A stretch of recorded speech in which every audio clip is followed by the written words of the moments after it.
Parent teachers ప్రోగ్రాంలో Pedakurapadu MLA భాష్యం ప్రవీణ్ పాల్గొన్నారు. ఈ కార్యక్రమానికి విద్యార్థుల తల్లిదండ్రులు భారీగా హాజరు కావడంపై ఎమ్మెల్యే ఆనందం వ్యక్తం చేశారు.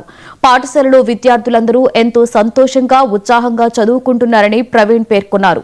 ప్రభుత్వం అందిస్తున్న యూనిఫామ్స్, పాఠ్య పుస్తకాలు, నాణ్యమైన మధ్యాహ్న భోజన పథకం పట్ల విద్యార్థులు, తల్లిదండ్రులు పూర్తి సంతృప్తితో ఉన్నారని ఆయన తెలిపారు. ముఖ్యంగా తల్లికి వందనం పథకం పేద కుటుంబాలలో వెలుగులు నింపింది అన్నారు. యువనాయకుడు నారా లోకేష్ గారి పిలుపు మేరకు మెగా పేరెంట్స్ టీచర్స్ మీటింగు పిలిపివ్వడం జరిగింది. ఆ పిలుపు మేరకు బెల్లంకొండ మండలం పాపాయపాలెం గ్రామంలో ఈ స్కూల్కి రావడం జరిగింది. పిల్లలందరూ కూడా చాలా సంతోషంగా బాగా చదువుకుంటున్నారు.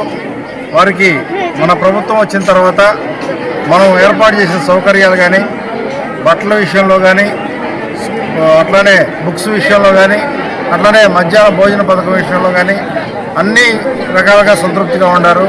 అట్లానే మనం తల్లికి వందనం ద్వారా పేరెంట్స్కి కూడా దాదాపు చదువుకునే పిల్లల కోసం మనం 15,000 రూపాయలు వేయడం జరిగింది. ఆ పథకం పట్ల పేరెంట్స్ కూడా చాలా సంతృప్తి వ్యక్తం చేశారు. నేను ఇక్కడికి వచ్చిన అందరూ పేరెంట్స్తో పిల్లలతో మాట్లాడటం జరిగింది. పిల్లలు కానీ తల్లిదండ్రులు కానీ చాలా హ్యాపీగా ఫీల్ అవుతున్నారు.